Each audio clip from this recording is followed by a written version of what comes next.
اولاد کی تربیت کا پہلا مرحلہ اولاد کی پیدائش کے بعد نہیں شروع ہوتا ہے. اولاد کی تربیت کا پہلا مرحلہ اس کے لیے صحیح ماں کے انتخاب سے شروع ہوتا ہے. اسلام میں اولاد کی تربیت پیدائش کی بات فکر نہیں ہوتی ہے. اس کے پیدا ہونے سے پہلے اس کے لیے صحیح ماں کا انتظام وہاں سے ہوتی ہے شروع. یاد رکھیے. تو سب سے پہلے نیک بیوی کی تلاش یا نیک بہو کی تلاش. گھر کا اگر ذمہ دار ڈھونڈ رہا ہے تو نیک بہو کی تلاش کریں گا. خود فرد انسان ڈھونڈ رہا ہے تو وہ نیک بیوی کی تلاش کریں گے. سب سے پہلا کام اولاد کی تربیت میں اس کا حق ہے. عمر ابن خطاب رضی اللہ عنہ کے پاس ایک مرتبہ ایک نوجوان کا واقعہ ہوا کہ اس کے والد نے اس نوجوان کو کھینچ کر عمر ابن خطاب رضی اللہ عنہ کے پاس اور کہا امیر المومنین میرا بیٹا میرے حقوق نہیں دیتا, میرے ادھیکار میرے رائٹس نہیں دیتا ہے, نصیحت کیجئے, واعظ کیجئے, اسے سمجھائیے. امیر المومنین کچھ بولنے سے پہلے اس لڑکے نے کہا امیر المومنین ایک منٹ رکیے, ذرا رکیے, پہلے یہ بتائیے میرے والد کے مجھ پر کیا حق ہے, اس سے پہلے یہ بتائیے میرے کیا حق تھے میرے والد پر. اور سوال فطری تھا, پہلے اولاد تو بعد میں آتی ہے تو ظاہر سی تو اس کے پہلے حق ہوتے, جب بڑی ہوتی تو والدین کے دیتی ہے. تو امیر المومنین نے کہا اولاد کا پہلا حق یہ ہے کہ اس کے لیے نیک ماں کی تلاش کی جائے, دوسرا حق یہ ہے کہ اس کا اچھا سا نام رکھا جائے, تیسرا حق یہ ہے کہ اس کی صحیح سے تربیت کی جائے, پڑھایا اور لکھایا جائے. تو اس لڑکے نے کہا امیر المومنین جو میرا والد میری کمپلین لے کر آیا, شکایت لے کر آیا ہے, سب سے پہلے اس نے میرے نیک ماں کا انتخاب نہیں کیا, ایک مجوسیہ سے اس نے شادی کی. دوسرا میرا نام جو میرا حق تھا دوسرا کی اچھا رکھے, میرا نام گبریلا رکھ دیا. گبریلا سمجھتے ہیں, وہ گوبر کے اندر کیڑا ہوتا ہے ایک بڑا کالا, وہ گوبر جمع کرتا رہتا ہے.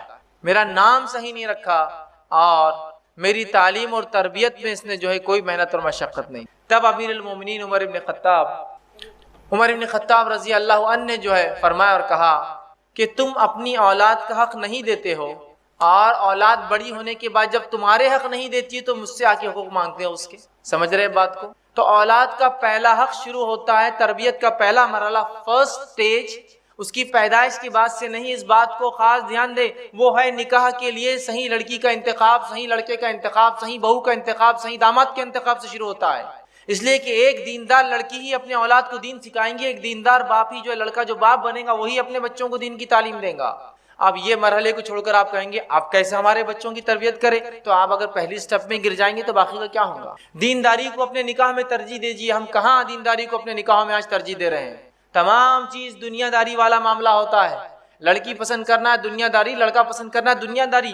دینداری کو سب سے پہلے ترجیح دیجیے. اور نبی اکرم صلی اللہ علیہ وسلم نے اس بات کی وضاحت کے فرمایا لوگ عورتوں سے 4 چیزوں کی وجہ سے نکاح کرتے ہیں. متفق علیہ روایت ہے, صحیح بخاری اور صحیح مسلم. لوگ عورتوں سے 4 چیزوں کی وجہ سے نکاح کرتے ہیں. پہلا ولی مالیہا, اس کے مال کو دیکھ کر لوگ نکاح کرتے ہیں. دوسرا ولی جمالیہا, اس کی خوبصورتی کو دیکھ کر لوگ نکاح کرتے ہیں. ولی حسبیہا, اس کے ننیال اور ددیال خاندان کو دیکھ کر نکاح کرتے ہیں. ولی دینہا, اور چوتھی چیز دنیا کے اعتبار سے لوگ کیا کرتے ہیں, آخری میں چوتھی چیز دینداری دیکھ کر جو نکاح کرتے ہیں. اے مسلمان نوجوانوں, تمہارے ہاتھ مٹی لگو, تم دینداری کو لازم جانو. نکاح میں دینداری سب سے افضل ہے. نکاح میں یاد رکھیے, آج دینداری کو ہم کوئی ترجیح نہیں دے رہے. یاد رکھیے, جس کے نتیجے میں اولاد کی تربیت پھر کہاں سے ہونے والی ہے. نبی اکرم صلی اللہ علیہ وسلم نے کتنی پیاری بات کی حدیث کے اندر, اور آپ نے فرمایا, صحیح مسلم کی روایت ہے, الدنیا کلھا متاع, دنیا جمع کرنے کی چیز ہے. وخیر متاع الدنیا المرأۃ الصالحہ, اور اس میں سب سے بہترین سامان یا چیز جو ایک انسان کو مل جاتی ہے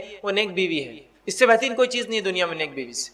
تو سب سے پہلا کام اولاد کی تربیت میں کیا کرنا ہوگا, نیک بیوی کا انتخاب, نیک شوہر کا انتخاب, نیک بہو کا انتخاب, نیک داماد کا انتخاب. اب جب 2 نیک لوگ ملیں گے تو نسلیں نیک ہوں گی, جب 2 بد لوگ ملیں گے تو نسلیں بری ہوں گی. یہ اللہ کا فضل ہے کہ اس امت کو نکاح کی اس نے اجازت دی, بلکہ حکم دیا.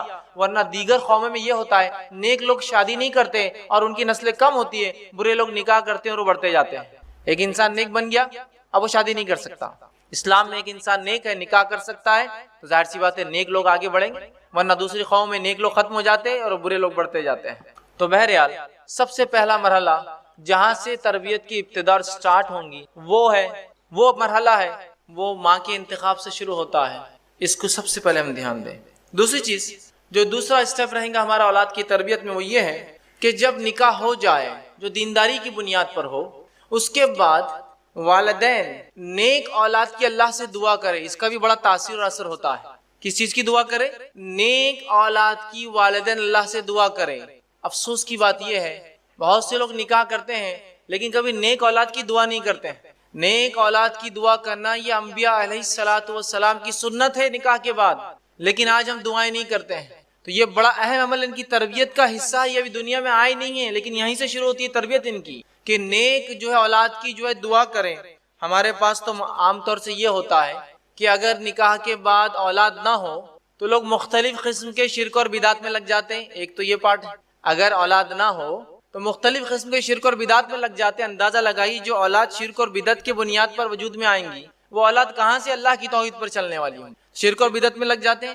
اور دوسرا ایک عجیب حال رہتا ہے اس امت کا کہ جب کسی کا نکاح ہو جاتا ہے بس ہر تھوڑے دن کو گڈ نیوز کب ہے، گڈ نیوز کب ہے۔ اب وہ بیچاروں کی کیا پلاننگ ہے، ان کی کیا مصیبتیں ہیں، ان کی کیا پریشانیاں ہیں، سب کو گڈ نیوز ہی چاہیے بس، اور ہر کوئی دوسرے سے گڈ نیوز کب ہے، گڈ نیوز کب ہے، اور وہ پریشان بیچارے آپس میں کہ ہم تو کوشش کر رہے ہیں بھائی لیکن اللہ نہیں اولاد دے رہا تو اب ہم کیا کریں، اور ذہنی طور سے وہ پریشان ہو جاتے ہیں۔ تو یہ سب سے پہلے اس نہیں بلکہ یہ دعا کرے کہ اللہ نیک اولاد عطا فرما۔ اچھا، اولاد کی نیکی کی دعا تو نہیں ہوتی ہے، جو کچھ دعا ہوتی ہے کیا ہوتی ہے ہمارے پاس؟ نکاح ہو گیا کسی کا، بوڑھی عورتیں ہوتی ہے گھروں میں، وہ دعا دیتی ہے اللہ تم کو چاند سا بیٹا دے۔ کیسا بیٹا چاہیے ہونا بھی؟ تو چاند سا۔ اگر میں کہتا ہوں اللہ نے واقعی میں دعا سن لی تو ایک تو گول صورت کا پیدا ہوں گا، اور اتنا چمکدار کوئی انسان ہوگا تو کوئی پسند کرے گا اس کو، دھبے والا اور اس سے ایک دم چمکدار، اور وہ بھی چاند سا کیا چاہیے؟ بیٹا ہی چاہیے۔ ہے نہیں ہے یہ بات عام؟ دعا کیا کرنی چاہیے اولاد کے لیے؟ کیسی اولاد کی دعا کرنی چاہیے؟ آئیے وہ دعا ہم دیکھتے ہیں سورہ صافات سورہ نمبر 37 آیت نمبر 100 میں اللہ رب العزت فرماتا ہے، اور ابراہیم علیہ الصلوۃ والسلام نے جب دوسرا نکاح کیا چونکہ آپ کو پہلی بیوی سے اولاد نہیں تھی تو دعا کی اور فرمایا ربی حب لی من الصالحین، اے اللہ نیک اولاد عطا فرما۔ یہ ہے دعا، لڑکا ہو لڑکی ہو، گورا ہو ٹھیک ہے یا کالا ہو، جو ہے جس طرح سے صحت مند ہو بیمار ہو لیکن نیک ہونا اللہ اصل ہے۔ یہ صالح اولاد عطا فرما، صالح اولاد کی دعا کیجئے، نیک اولاد کی دعا کیجئے، اس لیے کہ بہت سی بار اولادیں تو جو ہے ہو سکتا ہے جیسی دعا کری چاند جیسا بڑی خوبصورت ہو جائے لیکن اگر اس میں گن نہ ہو اچھے تو کیا فائدہ۔ ایک طرف دیکھیے آپ ادھر ابو لہب ہے جس کے تعلق سے روایت میں آتا ہے کہ اسے کسی بیٹے کا نام لہب نہیں تھا لیکن اتنا گورا چٹا تھا، عرب تھا کہ جب خوش ہوتا یا غصے میں آتا تو آنکھ کے انگارے جیسا لال ہو جاتا، لہب آنکھ کے انگارے کو کہتے تھے۔ ابو لہب فائدہ ہے اس کی اس گوری چمڑی کا کچھ؟ اور وہاں بلال ہے جو حبشی ہے، نسلن جو ہے وہ جو ہے ابیسینین ہے، حبشی ہے، غلام ہے، دیکھنے کے اعتبار سے روایت میں آتا چپٹے ہیں، گال چپٹے ہیں، ہونٹ موٹے موٹے ہیں، کالے ہیں، لیکن بلال جنت میں جائیں گے۔ نبی اکرم صلی اللہ علیہ وسلم فرماتے ہیں میں جب معراج میں گیا تو بلال تمہارے چپلوں کی کھڑاؤں کی آواز میں نے جنت میں سنی، تو بلال جنت جائیں گے۔ ابو لہب کا تو اعلان ہو گیا دنیا کے اندر۔ تو اصل چیز نیکی ہے، نیکی کی دعا۔ تو یہ دعائیں اثر رکھتی ہے، اولاد کی تربیت کا مرحلہ ہے۔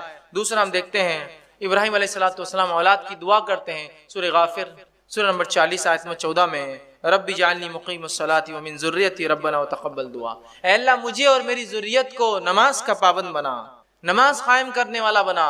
اولاد پیدائش سے پہلے نیک اور نماز قائم کرنے والے اولاد کی دعائیں ہو رہی ہیں۔ اسی طرح زکریا علیہ الصلوۃ والسلام نے جب دعا کی اولاد کی، سورہ آل عمران سورہ نمبر 38 میں اللہ نے فرمایا کہا رب هب لی من لدنک ذریۃ طیبہ، اے اللہ مجھے نیک اولاد عطا فرما۔ تو نیک اولاد کی دعا ہو، نکاح کے لیے نیک لڑکی کا انتخاب، اس کے بعد اولاد کے لیے نیک ہونے کی دعائیں کی جائے۔ دوسرا اسٹیپ، تیسرا مرحلہ جو ہمیں کرنا ہے، تیسرا اسٹیپ اولاد کی تربیت میں وہ کیا ہے؟ وہ یہ ہے کہ اسلامی طریقے سے اولاد کا استقبال ہوگا جب وہ دنیا میں آئیں گی۔ ہمارے پاس جب اولاد اللہ دے دیتا ہے، عطا فرما دیتا ہے، اس کا استقبال غیر اسلامی رسومات سے ہوتا ہے۔ جس کام کی شروعات ہی غیر شرعی ہو اس کا خاتمہ کیسا ہوگا اندازہ لگا لیجیے۔ غیر اسلامی رسومات سے ویلکم کرتے اپنے چلڈرنز کو، اپنے بچوں کو ہم لوگ اس دنیا کے اندر اسلامی رسومات سے ویلکم کیجئے۔ اور اسلامی رسومات کیا ہے ویلکم کرنے کے؟ کہ جب بچہ پیدا ہو تو کسی نیک انسان کے پاس اسے لے جایا جائے، وہ کھجور چابیں گا اور اس کے منہ میں جو ہے ڈالیں گا۔ اس کے بعد جب 7 دن ہو جائے، 7 دن اسلامی اعتبار سے 7 دن ہو جائے تو 7ویں دن اس کے لیے عقیقہ کیا جائے، اس کا اچھا سا نام رکھا جائے، ٹھیک ہے، اور اس کے سر کے بال نکالے جائے اور ان بالوں کے وزن کے برابر سونا چاندی یا روپیہ تقسیم کیا جائے۔ اور ایک عمل صحابہ سے ملتا تھا، جب سر کے بال نکالتے تو دودھ میں زعفران ڈال کر وہ سر کے اوپر لگایا کرتے۔ یہ سب کرنا ہے۔ اب ہمارے بچوں کا ویلکم کیسے ہوتا ہے؟ کیسے ہوتا ہے؟ ایک ہوتا ہے چھٹی 6th ڈے پروگرام، ایگزیکٹلی شریعت کے بتاوے 7ویں دن سے 1 دن پہلے ہوتا ہے، لیکن شریعت جو بتا دی 7ویں دن نہیں ہوتا ہے، چھٹی کی ایک کوئی رسم ہوتی ہے، آپ کے پاس پتہ نہیں الگ ہوتی ہوں گی، لیکن ہوتی ہے ہر جگہ.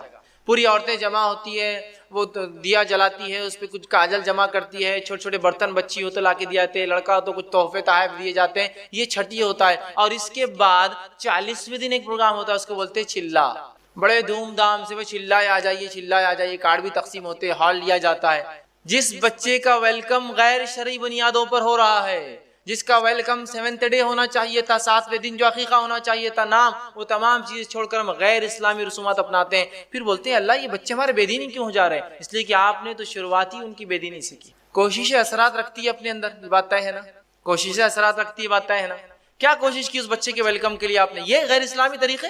اور اگر کوئی کہے کہ بس 7ویں دن عقیقہ کرنا ہے، ارے جانے دو، دیکھیں گے فلاں ہے، یہ ہے، اور کتنے لاکھ بہانے. نہیں وہ بچہ ابھی جو نانی کے گھر پیدا ہوا تو ابھی بیوی جو یہاں نہیں ہے، بچہ نہیں ہے، تو ابھی عقیقہ کیا نہیں، ابھی ایک ساتھ اپن 4-5 بچے جمع کریں گے، پھر ایک ساتھ عقیقہ کریں گے تاکہ بڑی دعوت ایک ساتھ ہو، ہے نا. ہوتا ہے بہت سے لوگ. دیکھو اب کتنے بچے ہوگا اپنے کو؟ 4 ہوگا. 4 کے حساب سے بہت ہو گیا نا، اچھا ہو گیا. 2 بکرے لڑکے کے، 2-3 لڑکیاں، اور تو یہ 5 بکروں کی بڑی دعوت کریں گے. یہ بچوں کو جمع کر کے دعوت کرنے کون سا طریقہ آپ نے نکالا ہے؟ 7ویں دن کر دینا ہے. اس لیے کہ نبی اکرم صلی اللہ علیہ وسلم فرماتے ہیں، جامع ترمذی کی روایت ہے، سمرہ بن جندب رضی اللہ عنہ اس کے راوی، وہ کہتے ہیں عقیقے کے بدلے بچہ رہن ہوتا ہے. اور بزنس کمیونٹی رہن کیا ہوتا ہے زیادہ اچھے سمجھتی ہے. رہن کوئی چیز دیکھ کر کوئی چیز لی جاتی ہے، رہن سمجھتے ہو. پھر بولتے ہیں بچے بیمار ہو جاتے ہیں، بچوں کو یہ ہو رہا. آپ نے اپنا رہن چھڑایا کہاں اب تک؟ رہن کسی چیز کے بدلے، گروی جس کو بولتے ہیں. بچہ رہن ہوتا ہے عقیقے کے بدلے میں. جب انسان عقیقہ کرتا ہے تو اس کو چھڑا لیتا ہے. تو لڑکا ہو تو آپ صلی اللہ علیہ وسلم کے تعلق سے مسند احمد کی روایت ہے، جو ہے ماں عائشہ رضی اللہ عنہ فرماتی ہے، جب لڑکا ہوتا تو اللہ کے رسول 2 جانور ذبح کرنے، 2 بکرے، 2 دمبے، 2 بکریاں کا حکم دیتے. اور جب لڑکی ہوتی تو 1 ذبح کرنے کا حکم دیتے. اسی طرح مسند احمد کی روایت ہے، آپ صلی اللہ علیہ وسلم جب بچہ پیدا ہوتا تو اس کے بال نکالنے کی جو ہے اجازت دیتے کہ 7ویں دن اس کے بال، اس کو ایزا دینے والی چیز، چونکہ ماں کے پیٹ میں ان بالوں کے ساتھ رہا ہے، وہ بیماریاں اور ایزا دیتے ہیں، بال تکلیف دیتے ہیں، تو ایزا دینے والی چیز نکالنے کا حکم دیتے. اور صحابہ بالوں کو نکالتے. ان بالوں کے وزن کے برابر نبی اکرم صلی اللہ علیہ وسلم سونا یا چاندی، آج کے زمانے میں ہم بولیں گے کیش، اس کے برابر تقسیم کرتے غریبوں میں. ٹھیک ہے. اسی طرح اگر لڑکا ہو تو اس کی ختنہ کیجئے. ٹھیک ہے. لیکن آج ہم دیکھتے ہیں ان تمام چیزوں کو چھوڑ کر بدعت اور خرافات ہم لوگ کرتے. چھٹی اور 40واں ہم کر رہے، چلا جس کو کہتے ہیں. سنت کو جگائیے، ورنہ کیسے ہمارے بچے دیندار ہوں گے جن کا ویلکم اس طرح سے نہیں ہو رہا ہے. تو یہ بات بڑی اہم ہے، یاد رکھیے. اور اتنا ہم چیزوں کو کھینچتے ہیں. شریعت نے جو حکم دیا 7واں دن عقیقہ تو پتہ نہیں 7 سال بعد ہو رہا ہے، 70 سال بعد ہو رہا ہے. نام رکھنا ہے 7واں دن، نام رکھنے کے لیے آخری حد ہے. 7th ڈے تو رکھنا ہے، اس سے پہلے بھی آپ طے کر کے رکھ سکتے ہیں. جیسے نبی اکرم صلی اللہ علیہ وسلم کو ایک لڑکا ہوا اور جبرائیل علیہ السلام آئے اور کہا اے ابو ابراہیم، مطلب لڑکے کا نام ابراہیم رکھا تھا آپ نے، اس لیے آتے ہی پکارا اس نام سے آپ کو. تو ایڈوانس رکھا جا سکتا ہے. اور بعد میں اگر میکسیمم لیمٹ 7th ڈے ہے. لیکن حال یہ ان تمام چیزوں میں اتنا ہم غلو کر جاتے ہیں کہ بچے کا آپ دیکھیے، لڑکا ہے لڑکی 2 ہی چیزیں ہو سکتی، 2 نام طے کرنا ہے کوئی. لیکن اس میں بھی ایسا معاملہ ہے کہ بچہ پیدا ہو گیا، کئی مہینے کا ہو گیا، تو نانی الگ پکار رہی، دادی الگ پکار رہی، دادا کا لاڑا کا نام الگ، نانا کا لاڑا کا نام الگ، باپ الگ اور ماں الگ. چنو، منو، ٹٹو، لڈو، ٹنکو، سب ناموں سے ہیں، سوائے اس کے کہ 7ویں دن جو نام اس کا حقیقی تھا وہ چھوڑ کر سب ہو رہا ہے. اور نام پھر تلاش بھی کیا جاتا تو یونیک نام لگتا ہے ہم کو. یونیک سمجھتا نا، سب سے ہٹ کر نام چاہیے. اگر کوئی آگے پوچھے بچے کا نام کیا رکھو، لڑکا ہے لڑکی ہے؟ لڑکا ہے، عبداللہ رکھو. عبداللہ بہت پرانا نام ہے. عبد الرحمن رکھو، یہ تو اور بھی پرانا دکھ رہا. پھر کون سا؟ اچھا محمد رکھ دو. ارے نہیں یہ نام نہیں رکھ سکتے، بے حرمت ہو جائیں گے. اچھا ٹھیک ہے سلیمان رکھ دو. ارے تو نبی کا نام یہ نہیں رکھ سکتے. ٹھیک یہ بھی نہیں. کیا رکھتے پھر؟ یونیک نام چاہیے. تو میں ہمیشہ کہتا ہوں جو لوگ کہتے ہیں یونیک نام چاہیے، تو یونیک تو بہت سے نام ہوتے ہیں، آپ بہت سارے نام رکھ سکتے ہیں. اسٹیئرنگ نام رکھ دیجیے آپ کسی بچے کا. اسٹیئرنگ خان کتنا اچھا نام ہے. یونیک کسی کا نام اسٹیئرنگ سنا آج تک آپ نے؟ ہے نا، بمپر خان، اسٹیئرنگ خان، مڈگارڈ خان، کہیں بھی نہیں ملیں گے آپ. یونیک ایک دم سب سے ہٹ کر یونیک نیم سے یہ بولے. نبی اکرم صلی اللہ علیہ وسلم فرماتے ہیں ناموں میں جو اللہ کو سب سے زیادہ بہترین نام، پسندیدہ نام ہے عبداللہ اور عبد الرحمن. اس کے بعد انبیاءوں کے نام. ہم کو تو پسند نہیں آتی ہے کوئی نام. انبیاءوں کے 25 نام ہیں جو قرآن میں دیے گئے، اور باقی نام اللہ کے جو ہم سب جانتے ہیں، جو ذاتی اور صفتی نام ہیں. کہاں رکھتے ہیں، کہاں رکھتے ہیں؟ تو ان ناموں کو رکھیے. ان کی تاثیر ہے، ان کے اثرات ہے کہ بچے کو کس تربیت کے، کس نہج پر، کس طریقے پر آپ چلانا چاہتے ہیں، اس کے نام بتاتا ہے، انڈیکیٹ کرتا ہے. سمجھ رہے ہیں آپ بات کو؟ اور بچے میں وہ اخلاق نظر آنا شروع ہو جاتے بچپن سے. اگر کسی ایک بچے کا نام سلمان رکھا جائے، رکھنے کا وجہ سلمان فارسی ہے، تو بچے میں سلمان فارسی جیسے اخلاق اور عادت اتوار ہوں گے. اور رکھنے کا نام دوسرے سلمان صاحب ہے تو پھر مشکل ہوتا ہے، بچے میں وہی سب چیزیں نظر آتی. پھر بولتی ہے ایسا ٹیڑھا میڑا کیوں ہو جاتا محفلوں میں جا کر، فلاں چیزیں کیوں کرتا؟ چونکہ اس کی تربیت ہی اس نام پہ ہوئی نا. نام نسبت جوڑتے ہیں نا کسی سے لے جا کر. ایک نو مسلم تھے, ان سے پوچھا گیا کہ آپ کیا نام پسند کریں گے اپنے لیے؟ تو کہا میں پسند کروں گا عبد الممیت. آپ نے عبد الحی نام تو بہت سنے ہوں گے نا, زندگی دینے والے کا بندہ. تو کہا میرے کو نام پسند ہے عبد الممیت, موت کو دینے والے کا بندہ. تو لوگوں نے کہا عبد الممیت کہاں نام رکھتے ہیں لوگ, تمہیں کیوں پسند ہے؟ تو کہا مجھے اس لیے پسند ہے کہ موت کے بعد تو اپنے رب سے ملوں گا جا کر, اس لیے عبد الممیت, موت کا دینے والا. نام رکھیے اللہ کے, انبیاؤں کے اور جو ہے صحابہ کے نام جو ہے ہم رکھ سکتے ہیں. چوتھی چیز جو اولاد کا حق بھی ہے, یہ پورے حقوق بھی یاد رکھیے. نیک ماں کا چننا, دعائیں کرنا, ٹھیک ہے, اس کے عقیقہ کرنا, یہ سب حق بھی ہے اس کے, یاد رکھیے. اور تربیت کا حصہ بھی ہے. چوتھا اس کا حق بھی ہے اور تربیت کا حصہ بھی وہ یہ ہے کہ رضاعت, دودھ پلانا اس کو, یہ اس کا حق بھی ہے, یہ تربیت کا مرحلہ بھی ہے. ٹھیک, یہ بڑی اہم چیز ہے, اس لیے کہ ماں کا دودھ وہ تقاضوں کو پورے کرتا ہے جو صحت کے لیے, تندرستی کے لیے, توانائی کے لیے ضروری ہے, اور ساتھ میں وہ غذائیت بھی ہوتا ہے اس کے لیے, یاد رکھیے. اور اس سے بڑھ کر جو چیز ہوتی ہے وہ ممتا ہے, وہ ریلیشن شپ ہے, وہ محبت اور الفت جو ماں سے ہوتی ہے, جو دودھ کے ڈبوں میں وہ صفت نہیں آ سکتی کبھی, یاد رکھیے. مجبوریاں الگ چیز ہوتی. اسی طرح ہم دیکھتے ہیں عمرو بن عاص رضی اللہ عنہ اپنے بیوی سے کہا کرتے تھے جب ان کے بچے کو دودھ پلاتی کہ دیکھ اپنے بچے کو ایسا دودھ نہ پلانا جیسے جانور اپنے بچوں کو دودھ پلاتے ہیں, اس لیے کہ دودھ اس نیت سے, اس محبت اور الفت سے پلانا کہ تجھ پر اللہ کی ایک مخلوق ڈیپینڈ ہے اور وہ پرورش پا رہی ہے, یہی بچہ آگے چل کے اللہ کی عبادت کرے گا اور کہیں نیک کام کرے گا, اس نیت سے اسے دودھ پلانا. تو کیا تربیت ہوں گی ایسے ماحول میں ان بچوں کی جن کے والدین دینداری کو ترجیح دے رہے ہیں, انتخاب نکاح میں دینداری ہے, اولاد کی پیدائش کے لیے دعائیں ہو رہی ہے, اولاد کی پیدائش کے بعد اس کے عقیقے ہو رہے ہیں, جو احکامات پورے ہو رہے ہیں, اس کو رضاعت کا اس کا حق دیا جا رہا ہے. ان بچوں کی تربیت بہت مختلف ہوتی ہے, یاد رکھیے. بھائی پانچواں نکات جو تربیت کا وہ یہ ہے جب بچہ بولنے لگے. ویسے تربیت کے 3 فیز ہوتے ہیں, پہلا گھر کے اندر, دوسرا اسکول اور مدرسے والا فیز, اور تیسرا سماج والا فیز, سوسائٹی والا فیز. تو اب یہ فیز چالو ہو رہا گھر والا. اب بچہ پیدا ہو گیا, عقیقہ ہو گیا, نام رکھ دیا, ٹھیک ہے, رضاعت کا اس کا ہو گیا. اب رضاعت کے ہی عمر کے اندر کبھی کبھار بچے بولنے لگتے ہیں, یا اس کے بعد 2 سال تک بچے بولنے لگتے ہیں. اب جب بچہ بولنے لگے تو تربیت کا ایک اہم مرحلہ چالو ہو جاتا ہے. حالانکہ بچہ جب نہیں بھی بولتا ہے تو وہ تربیت پاتا ہوتا ہے, سیکھتا رہتا ہے. وہ اس اعتبار سے کہ بچے بولتے نہیں ہیں لیکن جو سنتے ہیں ان کو کیپچر کرتے رہتے ہیں, اور جب بولنا سیکھتے ہیں تو وہی باتیں بولتے ہیں جو وہ بچپن میں سنتے آ رہے تھے, بچپن میں سنتے آ رہے تھے. یاد رکھیں, یہ بڑی اہم بات ہے, یاد رکھیں. تو ان کو اللہ کا نام لینا سکھائے, اس لیے کہ نبی اکرم صلی اللہ علیہ وسلم فرماتے ہیں جس کا پہلا کلمہ لا الہ الا اللہ اور جس کا آخری جملہ زندگی کا لا الہ الا اللہ رہا وہ کامیاب ہو جائے. اب پہلا جملہ ایک بچے کا لا الہ الا اللہ کیسے ہوگا مجھے بتائیے. کیا آپ کا بچہ 2 سال کا ہوتے ڈائریکٹ لا الہ الا اللہ بول دیں گا؟ جب تک کہ وہ بچپن سے, اس کی چھوٹی عمر سے, اس کے جھولے میں جب تھا اور اس کی ماں اس سے کہتی تھی کہو لا الہ الا اللہ, اور باپ کہتا تھا بولو لا الہ الا اللہ, تو بچہ جب بڑا ہوگا وہ بار بار سنتا ہے لا الہ الا اللہ, لا الہ, ماں بولتی ہے, باپ بولتا ہے, چچا بولتا ہے, ماموں بولتا ہے, نانی بولتی ہے, نانا بولتا ہے. تو بچہ جب پہلا جملہ نکالے گا لا الہ الا اللہ. لیکن اب ہم کیا سکھاتے, بچہ بولنے لگا تو بیٹے ممی بولو, ابو بولو, ٹھیک ہے, اماں اور ابا تو بولیں گا ہی نا وہ زندگی میں, جب بات سیکھیں گا تو سب چیزیں بولیں گا. لیکن اگر شروعات لا الہ الا اللہ سے, اتنی بڑی بات, یا بولو اللہ, بولو بیٹے اللہ, تو بچہ پھر سنتا ہے کہ میرے ماں باپ کچھ ابھار رہے ہیں مجھے کسی چیز کی طرف, اللہ اللہ, تو اللہ بولیں گا. ہمارے پاس تو یہ کہ اللہ تو بہت, اس سے زیادہ کچھ دوسری چیزیں سنتا ہے صرف دن اور رات, ہے نا. ٹی وی کے سامنے بچہ پڑا ہے, چھوٹا سا بچہ 2-3 منٹ ٹی وی دیکھتے رہتا ہے, اور والدین فخر سے بولتے اتنا چھوٹا لیکن اتنی ٹی وی دیکھتا ہے, سنتا ہی نہیں ہماری. تو پھر وہ لا الہ نہیں بولتا ہو, پھر وہ کیا کیا بولتے ہوئے بڑا ہوتا ہے, وہ بولنے کی ضرورت نہیں. ماں باپ کو کبھی بولتے رہے مہمان آئے تو اپنے بچے کو اندر رکھو, یہ کچھ بھی بکتا آ کر, کچھ بھی بکتا اندر کرو, کیونکہ اس نے جو سنا وہ بک دیتا ہے.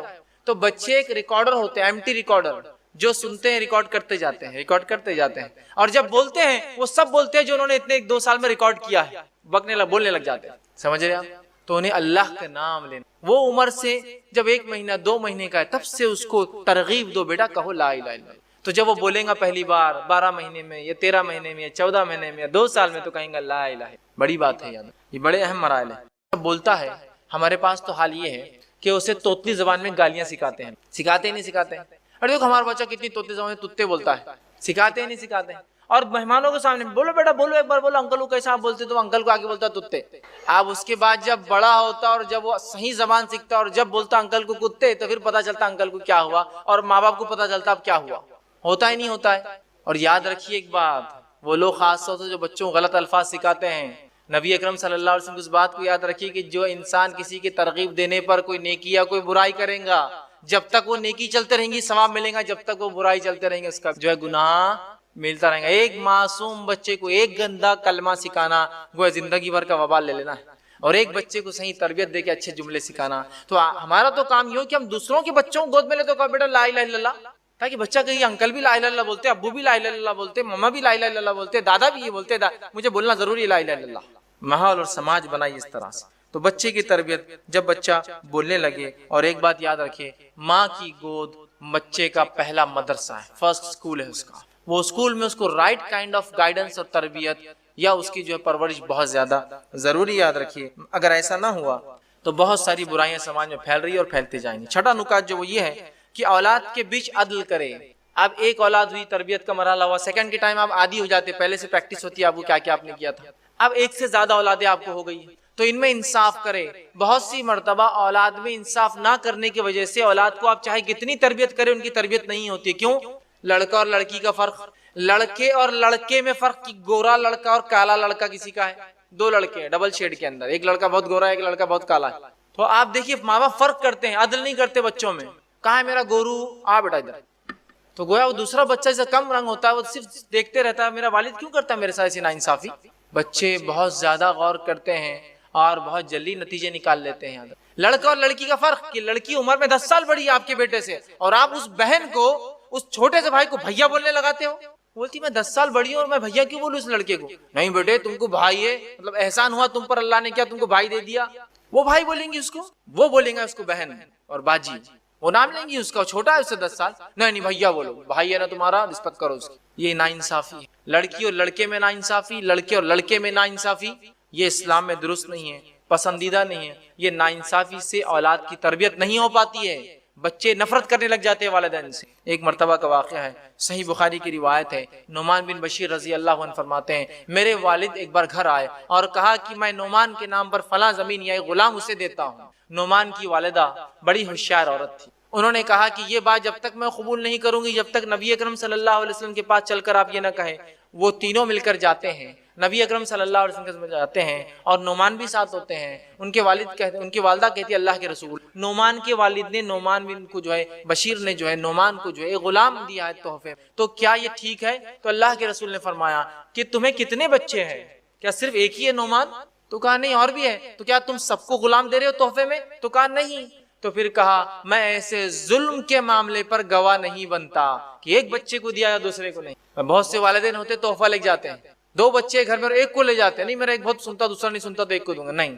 تحفے تحائف میں ناانصافی نہیں، حتیٰ کہ اگر نافرمان اولاد بھی ہے تو وراثت میں حصہ کم نہیں ہوتا ہے اس کا۔ جب وراثت میں نہیں ہوتا نافرمان اولاد کا تو بچپن میں کیسے آپ ان سے ناانصافی کر سکتے ہیں؟ برابر تحفے لائیے، برابر سلوک کیجئے دونوں کے ساتھ، لڑکا ہو لڑکی ہو، لڑکا ہو لڑکا ہو، دونوں میں ہر انسان کی الگ صفتیں اور خصلتیں ہوتی ہیں جن کی وجہ سے کچھ آپ کو پسند ہوں گی کچھ نہیں، لیکن اس سے اولاد میں فرق مت کیجیے، بھید بھاؤ مت کیجیے۔ 7واں مرحلہ، 7واں پوائنٹ جو اولاد کی تربیت میں یہ ہے کہ انہیں عقیدہ سکھائے۔ جب بچے اب بول رہے ہیں آپ نے انہیں کلمے سکھائے، اچھی اچھی باتیں سکھائی، اس کے بعد انہیں عقیدہ اسلام سکھائے، عقیدہ اسلام سکھائے۔ اور ایسے نہیں کہ عقیدہ اسلام کو استادی سکھائیں گا، گھر میں والدین سکھائیں گے، ماں سکھائیں گی، باپ سکھائیں گا اسے عقیدہ۔ اللہ رحم کرے ایسی ماں پر اور ایسے باپ پر جو بچے کے ساتھ گھوم رہے ہیں پھر رہے ہیں اور چلتے اور پھرتے انہیں عقیدہ سکھاتے ہیں کہ باہر نکلے بیٹا، یہ جھاڑ ہے، یہ کتنا ہرا ہے، یہ ہمیں ہوا ان سے جو فلاں ہوتی ہے، یہ کاربن ڈائی آکسائڈ پیتے ہیں، آکسیجن دیتے ہیں، انہیں کس نے بنایا؟ اللہ نے۔ اس بچے کے دل میں اللہ کی توحید جاگتی ہے، اس کی ربوبیت جاگتی ہے، اس کی محبت جاگتی ہے، کیسا میرا رب ہے جس نے میرے لیے انتظام کیا جھاڑوں کا، اور یہ جانور ہے بیٹا کس نے بنایا انہیں؟ اللہ نے، جن کا ہم فائدہ اٹھاتے ہیں۔ یہ گھر ہمیں دیا، کس نے دیا ہمیں یہ گھر؟ اللہ نے، بیٹا اس کا ہم دیکھو کتنی فائدہ، ان نعمتوں کا شکر ادا کرو بیٹا۔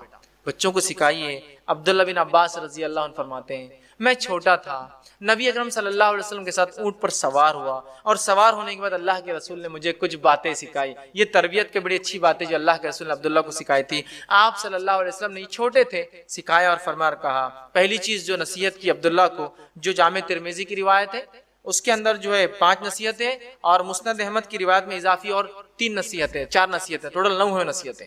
پہلا کہا تربیت کر رہے بچے کے عقیدے کی، کہا عبداللہ سے تم اللہ کے احکام کی حفاظت کرو، وہ تمہاری حفاظت کریں گے عبداللہ۔ اے بیٹے، اے غلام، اے پیارے لڑکے، تم اللہ کے احکام کی حفاظت کرو، اللہ تمہاری حفاظت کرے گا۔ تم اللہ کے احکام کی حفاظت کرو گے، تم اسے اپنے سامنے پاؤ گے مدد کے وقت، اس کی جب تمہیں ضرورت ہوگی، تکلیف میں ہوں گے، اس کی مدد تمہارے سامنے ہوں گی۔ پھر فرمایا تیسری بات، جب تم کو کوئی سوال ہو تو اللہ سے کرنا۔ جب کوئی چیز مانگنا ہو بیٹا تو کس سے مانگنا؟ اللہ سے مانگنا۔ پھر فرماتے اللہ کے رسول چوتھی بات، جب جو ہے مدد طلب کرو تو اللہ سے بیٹا مدد طلب کرنا۔ پانچویں بات فرماتے یاد رکھو، ساری دنیا بھی اگر تمہارے خلاف جمع ہو جائے تو کچھ نہیں بگاڑ سکتی سوائے وہ جو اللہ چاہے، اور ساری دنیا بھی جمع ہو کے تمہیں کچھ فائدہ پہنچانا چاہے تو کچھ فائدہ نہیں پہنچا سکتی سوائے جو اللہ چاہے۔ کیسا عقیدہ بنا رہے اس بچے کا مضبوط۔ اب یہ بچہ آپ کو لگتا ہے کہ کہیں بھی جا کے سر ٹکیں گا اور کبھی اپنے زندگی میں شرک اور جو بدعت اور خرافات کریں گا؟ بالکل نہیں۔ اسی طرح مستند احمد میں اور آگے نصیحت 4 اور اضافی ہے۔ چھٹی بات جو اس روایت میں آتی ہے وہ یہ ہے، خوشحالی میں اس کی طرف رجوع کرنا اے بچے تو پریشان حالی میں اللہ تمہیں کبھی فراموش نہیں کرے گا۔ خوشحالی میں یاد رکھنا تم اللہ کو، وہ تمہیں جو ہے کبھی فراموش جو ہے تنگ دستی میں نہیں کریں گا۔ آگے 7ویں نصیحت کرتے یاد رکھو، جو چیز تمہیں نہیں ملی ہے بیٹا، اے بچے، تو تمہیں نہیں مل سکتی تھی، اور جو تمہیں مل گیا تم سے وہ کوئی نہیں چھین سکتا ہے۔ کیا پیاری تربیت دے رہے اس بچے کو۔ پھر آگے فرماتے اللہ کے رسول اور کہتے ہیں یاد رکھو، اللہ کی مدد صبر سے وابستہ ہے۔ بچے کو اللہ کی مدد صبر سے وابستہ ہے، کوشش تکلیف کے ساتھ ہے، پھر فرماتے ہیں آسانی تنگی کے ساتھ ہوتی ہے۔ کتنی پیاری پیاری نصیحتیں اس بچے کو عقیدے کے طور پہ نبی اکرم صلی اللہ علیہ وسلم سکھا رہے ہیں۔ ٹھیک ہے، 8ویں بات، 8واں پوائنٹ جو اولاد کی تربیت میں ہم یاد رکھیں گے وہ یہ ہے، بچے کی تربیت میں ماں کا کردار۔ بچے کی تربیت میں ماں کا کردار۔ اب آپ کہیں گے باپ کا کردار کہاں گیا؟ باپ کا کردار آ رہا ہے، باپ کا کردار آ رہا ہے، لیکن پہلے ماں کا کیوں رکھا میں نے؟ پہلے کیوں رکھا؟ اس لیے کہ ماں اولاد کی تربیت کے لیے اصل ذمہ دار ہے۔ باپ بھی ہے لیکن ماں اصل ہے۔ آپ کہیں گے وہ کیسے؟ ابو داؤد کی روایت، ایک شخص آ کر کہتا ہے اللہ کے رسول صلی اللہ علیہ وسلم، میرے ماں باپ میں سے میری خدمت کا پہلا حقدار کون ہے؟ کہا ماں۔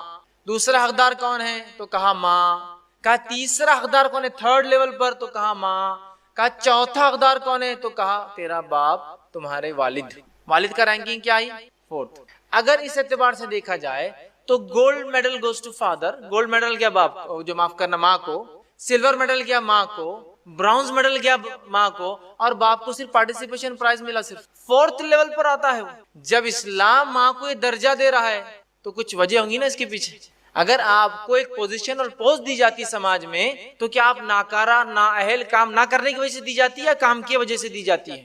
اسلام نے عورت کو ماں کا جو مقام دیا ہے وہ اس لیے اتنا اونچا ہے کہ اس کا مقام، اس کی اہمیت اور اس کی تربیت سب سے اول ہے، اس لیے اس کا ہے۔ اور اسی لیے اسلام نے عورتوں کو کام سے اور تجارت سے دور رکھا، اس لیے کہ ان کو سب سے امپورٹنٹ ورک کرنا ہے سماج کا، لڑکے اور لڑکیوں کی تربیت کرنا ہے۔ سمجھ رہے آپ؟ اسی لیے ان کو گھر میں رکھا، ذمہ داریاں دی کمائی کی، چونکہ اسلام جانتا ہے بہت اہم کام کرنا ہے عورتوں۔ ٹھیک ہے، تو ماں کا پہلے کردار ہے، اور یاد رکھیے ماں کا کردار اتنا اہم اور اصل ہے کہ اولاد باپ کے مقابلے میں ماں کے عقیدے پر ہوتی ہے۔ اولاد باپ کے مقابلے میں ماں کی عقیدت پر ہوتی ہے، یاد رکھیے۔ سمجھ رہے ہیں بات کو؟ یہ لوگ غور سے سنیں جو دینداری کو نہیں دیکھے، خوبصورتی کو ترجیح دیتے ہیں۔ اولاد باپ کے مقابلے میں ماں کے عقیدے پر ہوتی ہے، مطلب اولاد ماں کی بات زیادہ سنتی ہے باپ کے مقابلے میں۔ اگر باپ کہے کہ اس گھر میں آج اس دن یہ چیز نہیں ہوگی، وہ قائل نہیں اس چیز کا، وہ کہے کہ چلا جائے، تو وہ عورت بچوں کو بولتی بیٹا ابو آئے نا شام میں نہیں بولنا، وہ سب کرتی ہے۔ جب شام میں ابو آتے آج کچھ ہوا تو نہیں، بچے بولتے ابو کچھ بھی نہیں ہوا آج،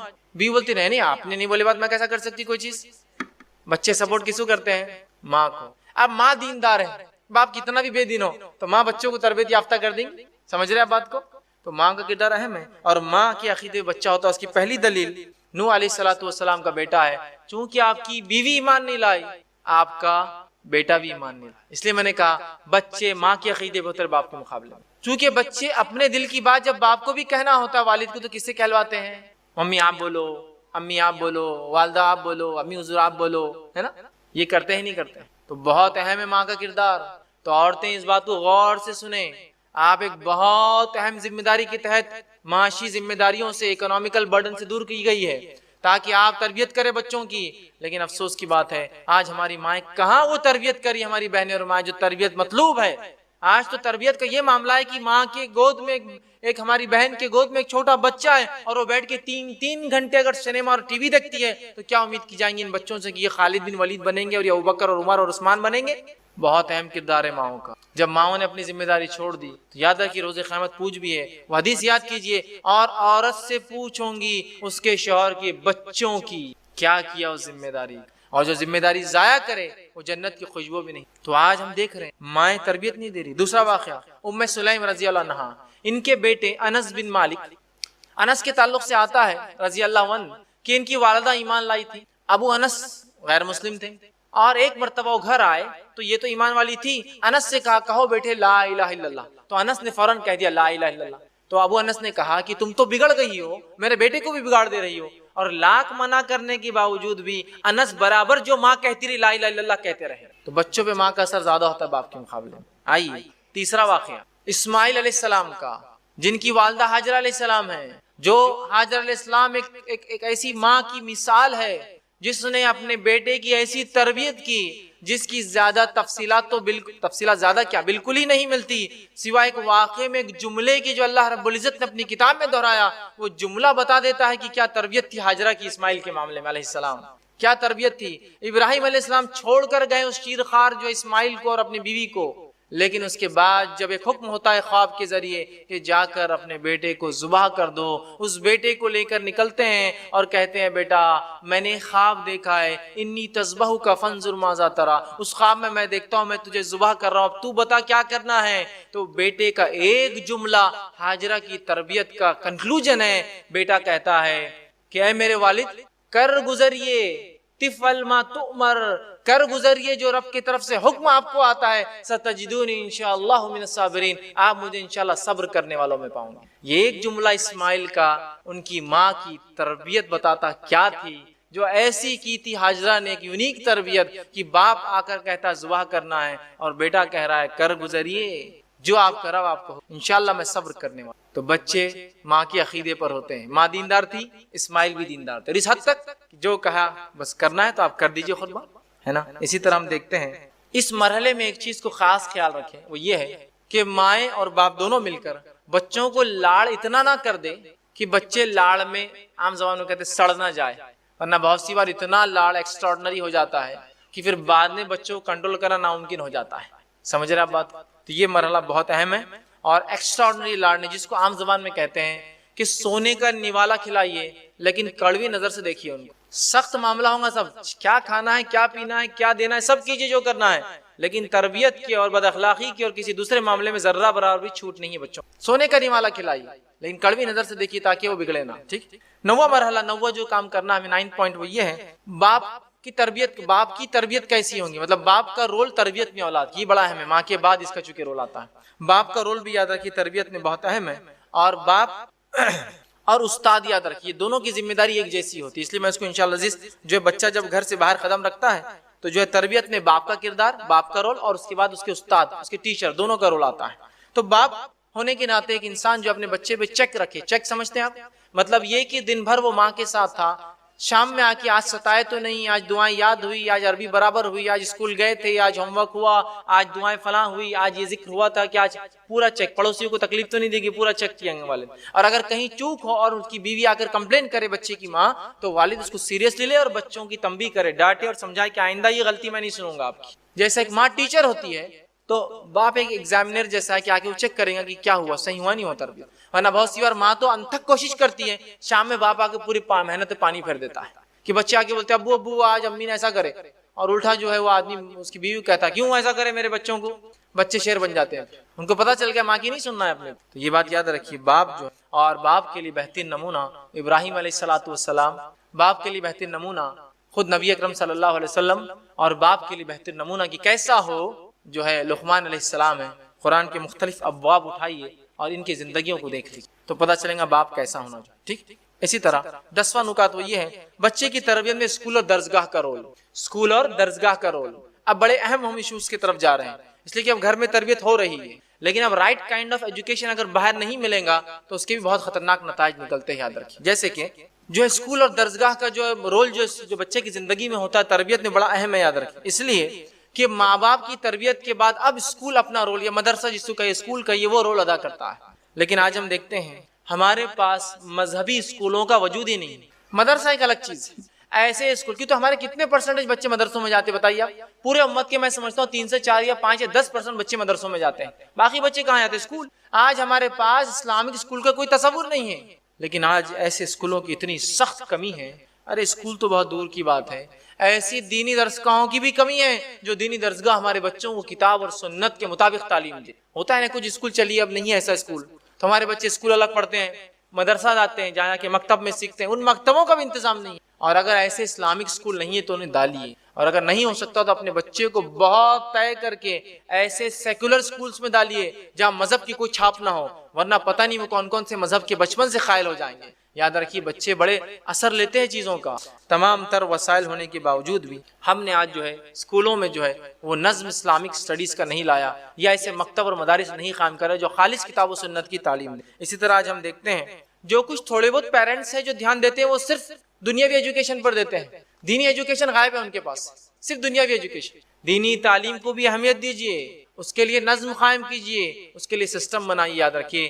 جتنا پیسہ اسکول میں ڈالتے ہیں میں سمجھتا ہوں اس سے زیادہ پیسہ آپ نے دینی تعلیم میں ڈالنا چاہیے، اس لیے کہ اگر یہ بچہ مر جائیں گا تو آخرت میں جو چیز کام آئیں گی وہ یہی تعلیم ہے۔ اس کے لیے ہم جو ہے کوشش کریں اور اس کے لیے ہم تمام ذمہ دار ہیں۔ 11واں پوائنٹ وہ یہ ہے، اور انشاءاللہ کچھ اور پوائنٹس رکھ کے بات ختم کروں گا، وہ یہ ہے کہ بچے کی تربیت میں اب دوست اور احباب مطلب اس کے اب دوست اور فرینڈ سرکل کا بڑا امپورٹنس ہوتا ہے۔ اب یہ تھا مرحلہ پیدائش، گھر کی تربیت وہ سب ہوا، اسکول کی تربیت ہو گیا، اب آیا معاملہ دوستوں۔ ایک بچے کو لاکھ اچھی تربیت دینے کے بعد بھی ایک غلط دوست پوری زندگی کی آپ کی محنت پہ پانی پھیر سکتا ہے۔ لہٰذا ہمارے بچوں کے کون دوست اور کون سہیلیاں ہوں نہ ہوں اس کو طے والدین کریں گے، ہم کریں گے۔ بیٹا آج کس کے ساتھ ہے؟ امی آج ہم عبداللہ کے ساتھ ہیں۔ بڑے عبداللہ کون ہے؟ عبداللہ فلاں انکل کے بچے۔ اچھا وہ انکل کون ہے؟ نکالیے ڈیٹیلز، کہ ایسا تو نہیں ہمارا بچہ حرام خور لوگوں کے ساتھ، یا ایسے لوگ جو حرام خوری کرتے ہیں ان کے ساتھ، یا لوگوں پہ اور انسانیت پہ ظلم کرتے ہیں ان کے ساتھ رہے، ورنہ وہ بگڑ جائیں گے۔ تو والدین طے کریں گے بچے کس کے ساتھ رہیں گے، اس لیے کہ نبی اکرم صلی اللہ علیہ وسلم کی حدیث ہے جو الایمان میں علامہ ابن تیمیہ لے کر آئے، جنہوں نے اس حدیث کو لایا ہے، جو کہ ناصر البانی رحمہ اللہ نے اس کو حسن درجہ دیا۔ آپ نے فرمایا کہ اللہ کے رسول نے آدمی اپنے دوست کے دین پر ہوتا ہے، لہٰذا تم میں سے کسی کو بھی اس چیز کا خیال رکھنا چاہیے کہ کس سے دوستی کرتا ہے۔ آدمی اپنے دوست کے دین پر ہوتا ہے، لہٰذا تم میں سے ہر شخص کو خیال رکھنا چاہیے وہ کس سے دوستی کرتا ہے۔ اور عربی کا ایک مقولہ قول ہے کہ تم یہ نہ پوچھو کہ وہ کیسا ہے، تم یہ دیکھو کہ اس کے دوست کیسے ہیں۔ مطلب کسی کے بارے میں معلومات لینا ہے تو پوچھنے کی ضرورت نہیں ہے، اس کا فرینڈ سرکل دیکھ لیے آپ کو پتہ چل جائے گا کہ وہ کون ہے۔ سمجھ رہے آپ؟ تو بچوں کے دوست اور سہیلیاں بغیر والدین کے سلیکشن کے نہ ہو، یہ بات طے ہو۔ 12ویں چیز وہ یہ ہے کہ بچوں کی تربیت میں کھیل کود کا نظم۔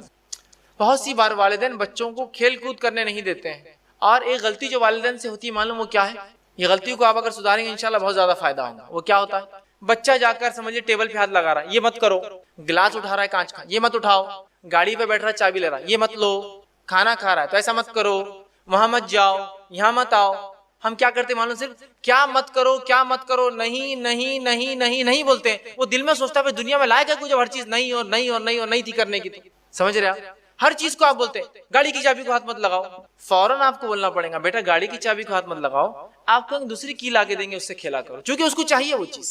کانچ کے گلاس کو ہاتھ مت لگاؤ، آپ اسٹیل کے گلاس سے کیوں نہیں پانی پیتے اور کھیلتے ہو؟ وہاں مت جاؤ، اس کے بدلے بیٹا آپ یہاں جاؤ نا، ادھر خطرہ ہے۔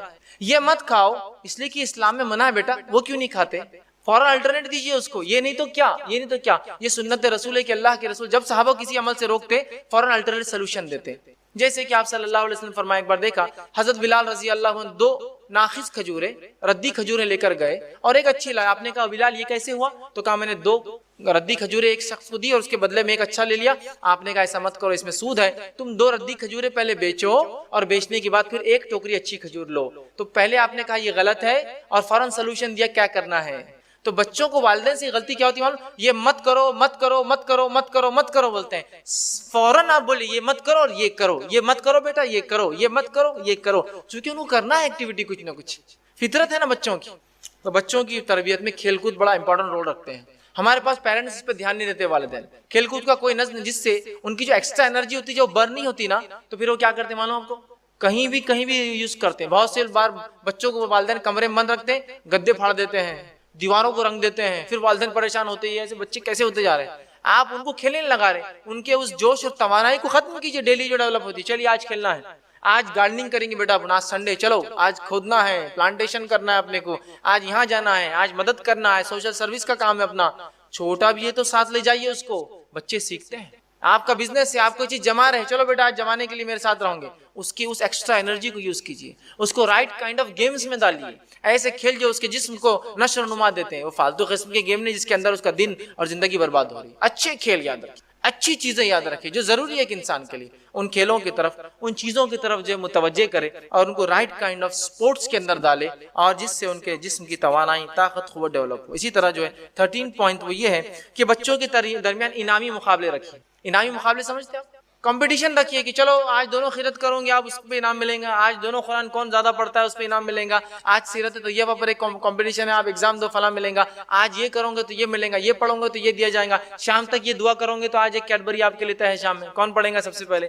اگر آپ اس سال ایسے کامیاب ہوتے، اتنے پارے حفظ کرتے تو ایک گاڑی آپ کو آج دینے والے اس مہینے، اس سال ہم ان کے اندر مقابلے رکھیے، اس سے جوش و جذبہ بڑھتا ہے اور بچے بہت زیادہ وہ کام کر پاتے ہیں جو کام ویسے وہ نہیں کر پاتے ہیں۔ اسی طرح 14 پوائنٹ وہ یہ ہے کہ بچے کی تربیت میں ایمانیات کا اہتمام کیجیے، یاد رکھیے، جیسے کہ اسلامیات اور اذکار کا اہتمام، حرام کاموں سے روک کر حلال چیزوں کو بتائیے، ان کے اخلاق ڈیولپ کیجیے، آداب ان کے اچھے کیجیے، نماز کو لے جائیے، 7 سال کے ہو جائے تو اور 10 سال کے اور نہ جائے تو ان کو سزا دیجیے کہ نماز کو چلے، قرآن کی تلاوت انہیں سکھائیے، لباس کا شعور دیجیے کہ کون سا لباس صحیح ہے کون سا غلط، تعلیم دیجیے، بہادری سکھائیے تاکہ ہمارے بچے جو ہے بزدل نہ بن جائے کہ لوگوں کی مدد کرنا، آگے بڑھ کے کسی کو کام کو کرنا، یہ تمام چیزیں انہیں سکھائیے۔ ٹھیک ہے، 15واں پوائنٹ وہ یہ ہے کہ جو ہے تربیت کا جو ہے ایک نازک مرحلہ، اور اس کے بعد انشاءاللہ آخری پوائنٹ ہے نازک مرحلہ، وہ کیا ہے معلوم آپ کو؟ جب بچے اب ہمارے کالج جانے لگ جاتے ہیں، یہ بہت نازک مرحلہ ہوتا ہے۔ اب یہ کیا ہو گیا ہے کہ اسکول کی تعلیم سے نکل گئے اور اب یہ سماج کے اندر چلے جاتے ہیں، کیونکہ کالج میں ویسی تعلیم نہیں ہوتی جو اسکول میں ہوتی ہے، جہاں کیئر ٹیک کیا جاتا ہے۔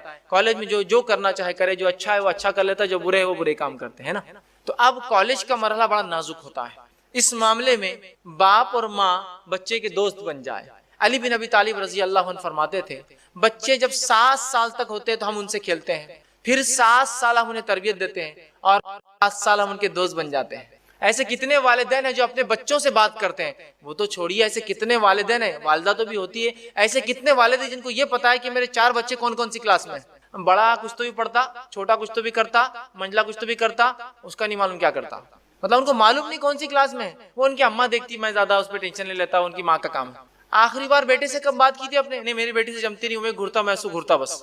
اور انڈین فادر کا ایک عجیب مسئلہ ہے، انڈین فادر ایک اینگری ینگ مین رہتا ہمیشہ، ایک دم غصیلا نوجوان، مطلب حال یہ ہے کہ باپ گھر میں آ رہا تو بچے گھر سے باہر بھاگ جا رہے، امی بولتی ابا آ گئے تو بچے پورے باہر، کوئی بیڈ روم میں، کوئی چھت پر، کوئی ادھر کی، تو باپ آ گیا۔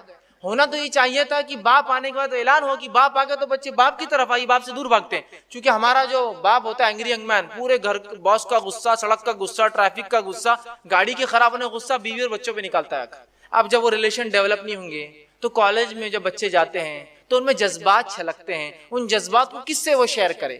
پھر جب آپ ان کے دوست نہیں ہوتے ہیں تو وہ غلط دوست اور صحبت میں پڑ جاتے ہیں۔ تو ماں دوست بن جائے ان کی، باپ دوست بن جائے کہ بھائی کیا چل رہا ہے کالج میں، اب سب ٹھیک تو چل رہا ہے نا، کوئی مسئلے مسائل ہو تو ہم سے ڈسکس کیا کرو یار، دوست بن جائیے ان کے، تب ہم دیکھیں گے یہ تمام جو غلطیاں ان سے ہو رہی نوجوان سے بچ جائیں گی، کیونکہ ان کا فادر گائیڈ کر رہا ہے ان کو، دنیا دیکھ چکا ہے ان کا باپ، ان کی ماں دنیا دیکھ چکی ہے، وہ گائیڈ کر رہی، یہ بڑی اہم چیز ہے۔ اور یاد رکھیے ان کو جو ہے اس بات کو سمجھائیں، اور خاص طور سے اس بات کا دھیان دیں کہ جب آپ کے بچے کالج میں جائیں ان کو محبت کی حقیقت کیا شرعی اعتبار سے ضرور سکھائیے آپ، ورنہ عشق مزاجیوں کے چکر میں بچے اپنی زندگیاں برباد کر۔ محبت کی کیا حقیقت ہے شریعت کے مطابق، یہ بڑی اہم چیز ہے، کہ تو محبت ایک ایسا جذبہ انسانی نفس میں جو راسخ وہ نکل نہیں سکتا ہے، شریعت اس کو کنٹرول کرتی ہے۔ وہ بتائیے بیٹا کیا جائز اور کیا ناجائز ہے، کیا کرنا اور کیا نہیں کرنا ہے، اور فاسد محبت سے آپ کو اپنے آپ کو بچانا ان کالجز میں اور اس چیز میں جا کے اس کی تربیت انہیں دیجیے۔ اور 16واں اور آخری پوائنٹ جو ان کی تربیت کے اندر بڑا اہم رول ادا کرتا ہے وہ یہ ہے، اب کالج جا رہے ہیں،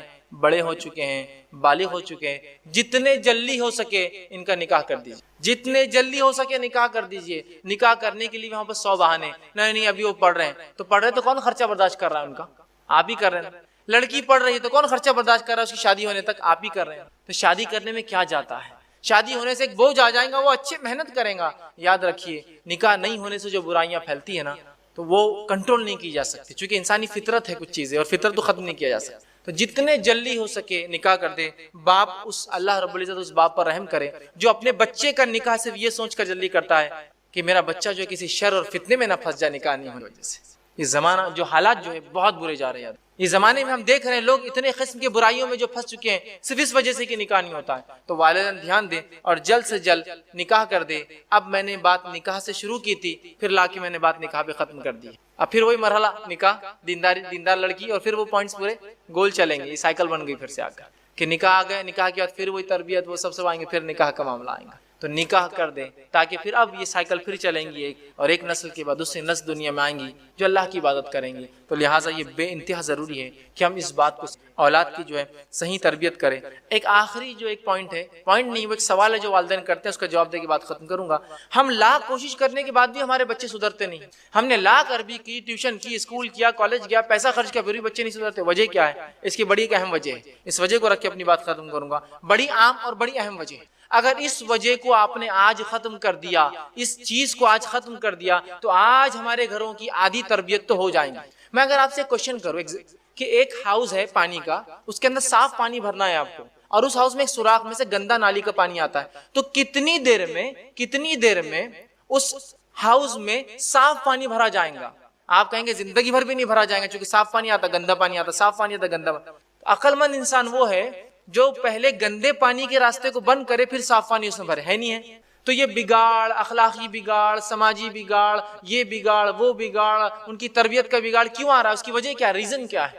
وہ ریزن رکھ رہا ہوں آپ کے سامنے. ریزن ہے کیا ہے معلوم؟ اور اگر آپ آج آپ نے اس ریزن کو روک دیا، اس عمل کو چھوڑ دیا، اپنے گھروں کی آدھی اصلاح ہو جائیں گی، اولاد کی آدھی برائیاں، آدھے زیادہ برائیاں ختم ہو جائیں گی. اور وہ تربیت کا یا وہ چیز ہے جس کے لیے صرف آپ کو کیا چاہیے معلوم؟ ہمت چاہیے، تھوڑی سی ہمت. مردوں کو کہہ رہا ہوں، عورتوں کو تو ہمت کی بھی ضرورت نہیں. عورت آج بند کر سکتی، مردوں کو ہمت لگتی تھی. کیوں؟ کیا ہوتا ہے جب میں بتاؤں گا تو آپ کو سمجھ میں آئیں گے.